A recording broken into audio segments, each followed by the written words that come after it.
Wie stärkt die Digitalisierung das politische Empowerment und die Möglichkeiten der politischen Selbstermächtigung von zivilgesellschaftlichen AkteurInnen? Hi, I'm Robert Bjarnason from Iceland.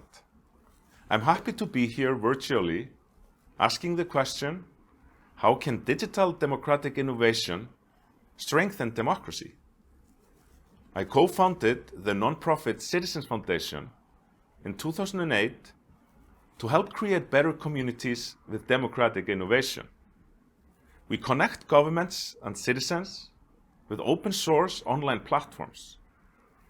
Our citizen engagement solutions have been used to improve communities in many successful projects in 25 countries by over 2 million people over the past 12 years.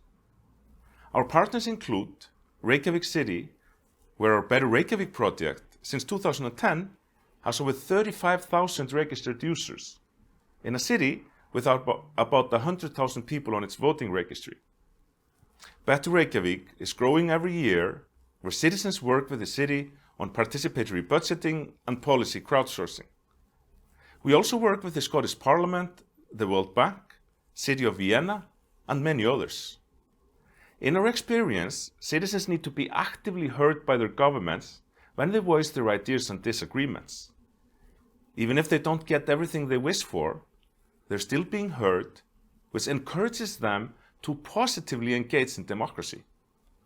The Citizens Foundation believes in non-partisan futurist solutions to current problems facing democracy. We have recently seen technology undermine our faith in debate in the public arena. We believe that innovations in technology can be used to restore faith in democratic debate and institutions instead.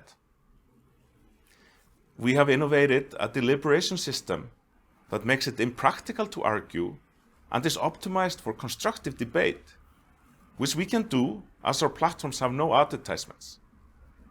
Ad-driven models require businesses to be tuned to maximize engagement and, as a side effect, arguments.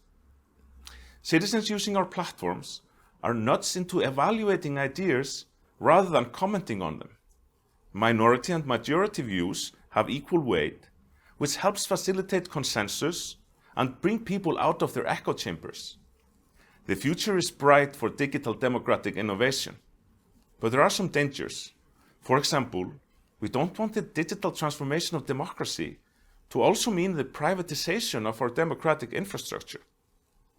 We at the Citizens Foundation strongly believe in non-profit democratic innovation with open source software, decentralization, and publicly operated servers. Thank you for listening.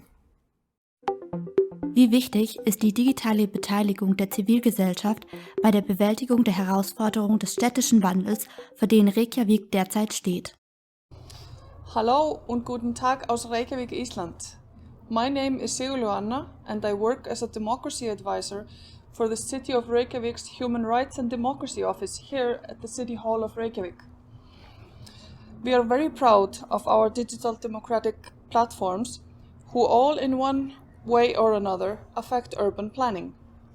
Municipalities are and must be leaders in urban planning, but still need to ensure that stakeholders have an opportunity to participate and in order to create active partnership and trust. The City of Reykjavik maintains several opportunities for digital participation. Our most basic digital platform is the report web, which has made the city services much more accessible for the citizens. We are also very proud of our residence councils, who are active in all neighborhoods of the City of Reykjavik, but are organized centrally here from our offices. The councils meet every month, but both in person and online. Now to Reykjavik's most famous digital project, My District, which is our participatory budgeting project, which has been running now for 10 years. Each round it goes, we make changes and adjustments, which allow the project to grow and prosper. My District is a collaborative project between citizens and the city administration for prioritizing funds for new, smaller scale projects in the districts of Reykjavik.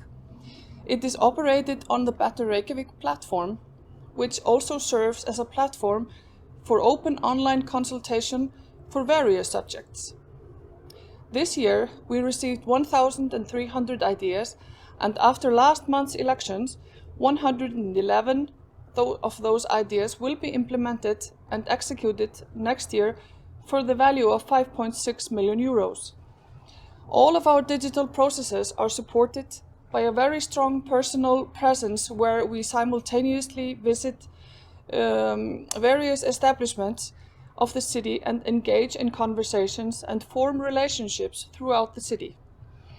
I would like to conclude my message to you by saying that digital citizens' participation and development is very important.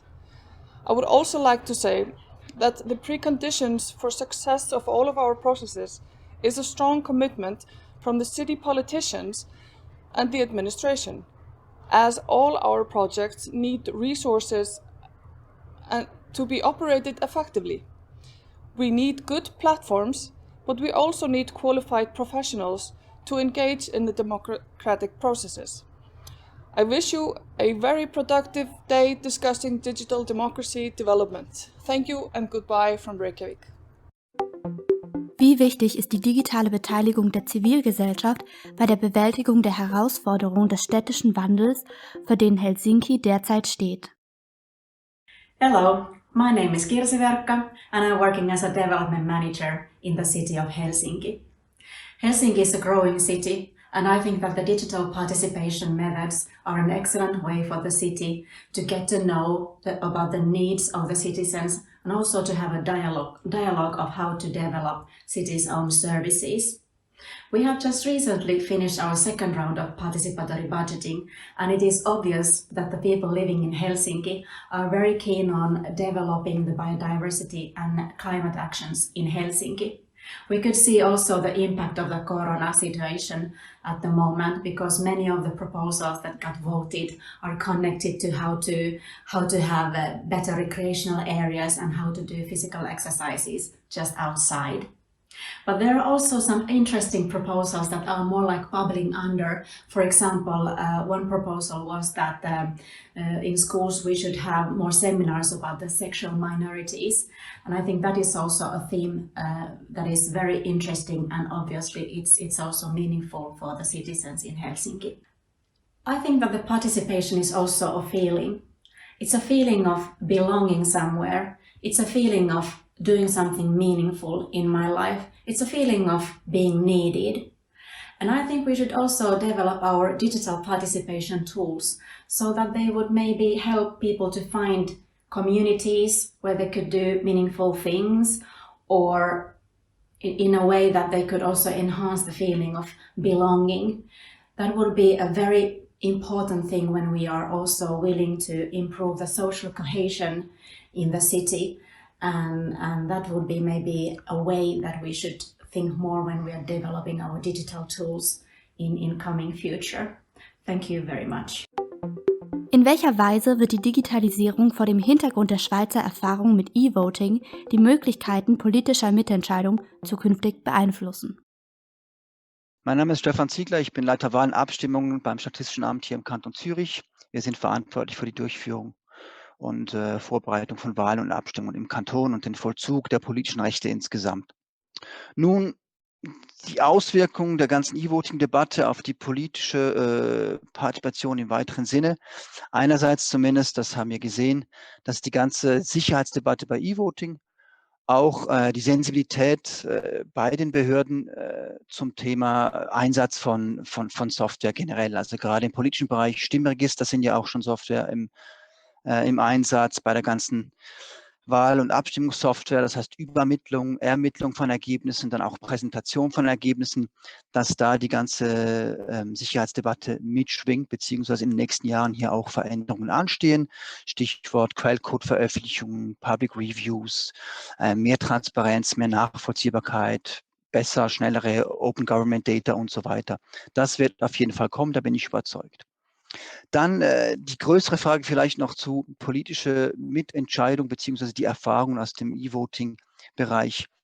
Es zeigt sich einfach, dass zumindest wir in der Schweiz und ich glaube auch in anderen Ländern halt mit digitaler Partizipation ist viel mehr verstanden. Da geht es nicht nur um Mitentscheiden, sondern wirklich halt auch um Meinungsbildungsprozesse und dann eben auch wichtig die ganzen Agenda-Setting, also die ganze Politikformulierung, teilweise sogar dann auch wieder bei der Umsetzung von politischen Entscheiden, dass da digitale Formate zum Zug kommen, bereits im Ausland auf jeden Fall, in der Schweiz auch, diese ganzen partizipativen Budgeting-Geschichten, die es überall gibt, Barcelona, Wien, auch Paris, in der Schweiz teilweise auch schon.